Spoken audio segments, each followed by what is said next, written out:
Zgjedhjet e fundit në Hungari, ku fitues doli Petar Maxar, me çka i dha fund qeverisë 16-vjeçare të ish kryeministit Viktor Orban, ka trazuar skenën politike në Maqedoninë e Veriut.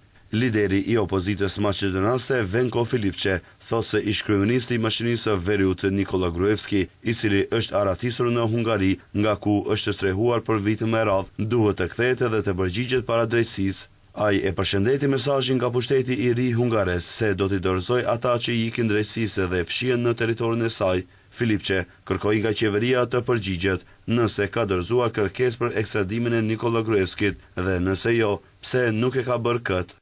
Duke qenë se Lëvizja Znam tashmë ka uruar fitoren e kryeministrit të ri hungarez, shtrojnë pyetjen a ka paraqitur kjo qeveri e VMRO DPMNE-s dhe Znamit kërkesë për ekstradimin e Nikola Gruevskit. Nëse jo, pse jo, dhe nëse nuk ka, a do të dorëzoj sot, pas deklaratës së kryeministrit të ri hungarez, një kërkesë për ekstradimin e tij në vend, drejtësia sado që vonon, në fund gjithmonë arrin, ka ardhur koha për drejtësi, ka ardhur koha për Evropën, tek ne dhe të gjithë rajonin. Për këtë çështje ka folur edhe kryeministri Christian Mickoski. I pyetur nëse ka mundësi që të kthehet ish kryeministi Nikola Gruevski në vend, Mickoski tha se kjo çështje u takon autoriteteve hungareze, por nëse Gruevski shfaqet në Maqedoni, Mickoski tha se i njëjti do të dërgohet në përvojtje të dënimit me burg, pasi ndaj tij ka akt vendim gjyqësor në fuqi.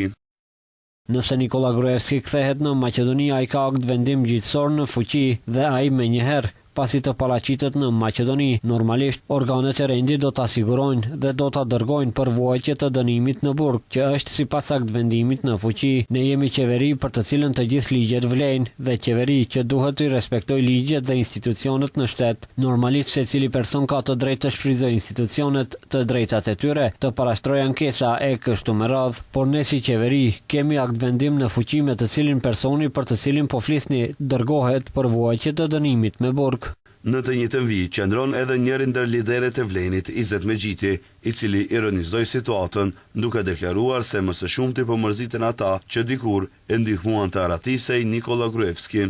Mendoj që më tepër është që mërziten ato që e kanë ndihmuar për të ikë Gruevskin prej Maqedonisë në Hungari.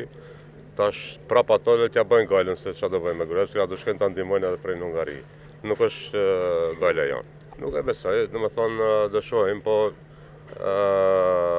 edhe nëse domethënë ai duhet përgjigjet para organeve të drejtësisë dhe të merr dënimin e merituar. Ndryshe, kryeministi i ri hungarez Petar Maxar tha se pushteti i ri hungarez nuk do të ofrojë më strehim për njerëzit që ikin drejtësisë. Ai theksoi se Hungaria do t'i ekstradojë ata që fshihen në territorin e saj, ndërsa e përmendi drejt për drejt edhe emrin e Nikola Gruevskit, i cili është aratisur nga Maqedonia e Veriut nga viti 2018.